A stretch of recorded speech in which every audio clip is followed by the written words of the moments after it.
Hello friends. इस film की शुरुआत होती है टिंटिन से। वो एक यंग जर्नलिस्ट है।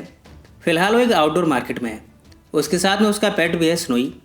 यहाँ टिंटिन एक शिप के मिनिएचर मॉडल को परचेज करता है। इस मिनिएचर का नाम है यूनिकॉर्न।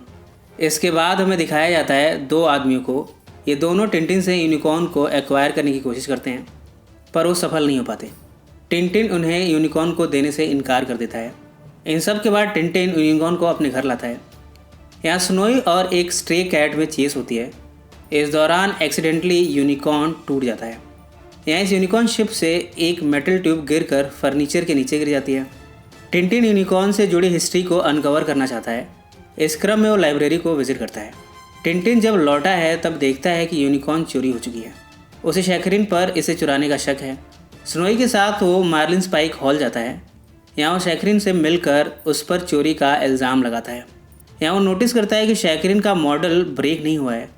इसे टिंटिन ने फिगर आउट कर लिया है कि यूनिकॉर्न के 2 मॉडल्स हैं। इन सब के बाद टिंटिन अपने अपार्टमेंट वापस आता है। यहाँ वो देखता है कि घर में काफ़ी तोड़ फोड़ की गई है। यहाँ स्नोई शिप्स के मेटल ट्यूब को देखता है। टिंटिन ट्यूब के अंदर पार्चमेंट स्क्रॉल को देखता है।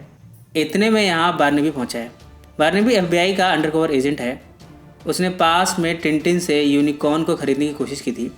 यहाँ अचानक से गोलीबारी होती है और बार्नेबी यहीं मर जाता है। पर मरने से पहले बार्नेबी टिंटिन को एक कोड दे जाता है। इस कोड का नाम है कारबजॉन। टिंटिन स्क्रॉल को अपने वॉलेट में रखता है, पर अगली सुबह टिंटिन का पर्स चोरी हो जाता है। इसके बाद टिंटिन को किडनैप कर लिया गया है। ये सब शैकरिन ने किया है। ये टिंटिन को एक शिप पर ले जाते हैं। इस शिप का नाम कारबजान है। स्नोई भी चेस करते हुए टिंटिन को ज्वाइन करता है। यहाँ टिंटिन को पता चलता है कि शैकरिन ने एक अलायंस फॉर्म किया था शिप के स्टाफ के साथ। इन्होंने कैप्टन को कैद कर लिया और शिप का कंट्रोल अपने में ले लिया। टिंटिन यहाँ शिप पर इसके कैप्टन हैडॉक से मिलता है। हैडॉक एल्कोहलिक है। शराब पीते पीते वो अपना मोस्टली पास भुला चुका है। इसके साथ ही वो अपने पूर्वजों की कहानी भी भुला चुका है। इसके बाद हम देखते हैं कि टिंटिन, हैडॉक और स्नोई की शैकरिन के आदमियों से फाइट होती है। तीनों कारबजान शिप से एस्केप कर जाते हैं। ये लाइफ बोट में यहाँ से भागते हैं। यहाँ हमें यह भी पता चलता है कि शिप का डेस्टिनेशन बगार है। शिप इनके बोट को डिवेस्टेट करने की कोशिश करती है, पर वो दूसरी खाली लाइफ बोट को डिवेस्टेट करती है। दरअसल हैडॉक ने पहले इस लाइफ बोट को खाली करके सभी दूसरे लाइफ बोट में चले गए थे।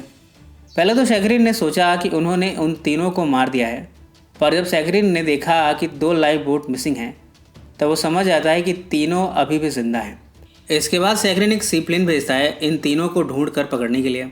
लाइव बोट में जब ठंड लगने लगती है तब हैडॉक इसे दूर करने के लिए एक विस्की बोतल को स्टोर करता है। उसे यहाँ प्यास भी लगी होती है। यहाँ आग में गलती से हैडॉक विस्की डाल देता है।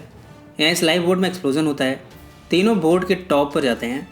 इसके बाद तीनों देखते हैं कि एक सी प्लेन इन पर अटैक करने आ रहा है। ये सी प्लेन को शॉट डाउन करते हैं। इसके बाद ये इसे हाईजैक कर लेते हैं। इसी सी प्लेन से तीनों बगार के मोरक्कन पोर्ट की तरफ फ्लाई करते हैं, पर रास्ते में ये प्लेन आउट ऑफ फ्यूल हो जाता है। यहाँ ज़ोर का तूफान आता है। प्लेन डेजर्ट में क्रैश कर जाता है। डेजर्ट में वॉक करते हुए हैडॉक को हेलुसिनेशन होता है। उसे अपने पूर्वज सर फ्रांसिस हैडॉक की याद आती है। उसे याद आता है कि फ्रांसिस हैडॉक 17वीं सेंचुरी में यूनिकॉर्न के कैप्टन थे। उनके शिप पर पायरेट शिप के क्रू ने अटैक किया था। बाद में वो सब बच गए थे। फ्रेंच सोल्जर ने उनकी मदद की थी। इधर थॉमसन एंड थॉमसन को सिल्क मिल गया है। सिल्क वही शख्स है जिसने टिंटिन का वॉलेट चोरी किया था। सिल्क बोलता है कि वो कोई चोर नहीं है बल्कि क्लेप्टोमैनियाक है। थॉमसन एंड थॉमसन टिंटिन के वॉलेट को उससे रिकवर करते हैं। इधर डेजर्ट में तीनों एक कैंपेस में हैं। हैडॉक जब काफ़ी ड्रिंक कर लेता है तब उसे याद आता है कि फ्रांसिस हैडॉक की शिप पर अटैक करने वालों का लीडर रेड रेकम था। यहाँ हमें यह भी पता चलता है कि रेड रेकम शैकरिन का पूर्वज था। यहाँ इस बात का भी खुलासा होता है कि फ्रांसिस हैडॉक की शिप यूनिकॉर्न में काफ़ी सारा खजाना था। रेड रेकम से ये खजाना बचाने के लिए फ्रांसिस हैडॉक ने इसे पानी में डुबा दिया था। इन सब से ये पता चलता है कि वास्तव में यूनिकॉर्न के 3 मॉडल्स थे।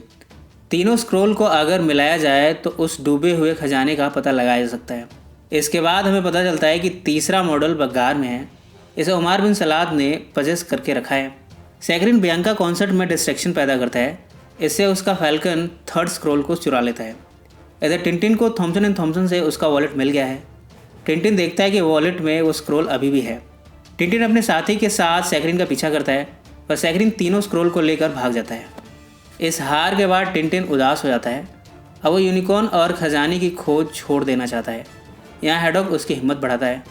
वो कहता है कि तुम्हें इतनी जल्दी हार नहीं माननी चाहिए। इसके बाद ये थॉमसन एंड थॉमसन से हेल्प मांगते हैं। ये सब मिलकर सैकरिन को ट्रैक करते हैं।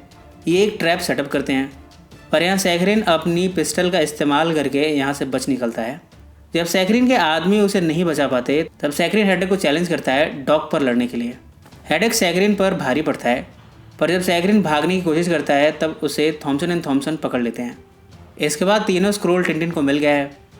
इन तीनों स्क्रोल से टिंटिन, हेडेक और स्नोई खजाने का पता लगाते हैं। स्क्रोल से जो लोकेशन का पता चला है वो है मार्लिन स्पाइक हॉल। तीनों ट्रैवल करके यहाँ पहुँचे हैं। यहाँ तीनों को खजाना मिल ही जाता है और साथ ही इन्हें यूनिकॉर्न की लोकेशन का क्लू भी मिला है।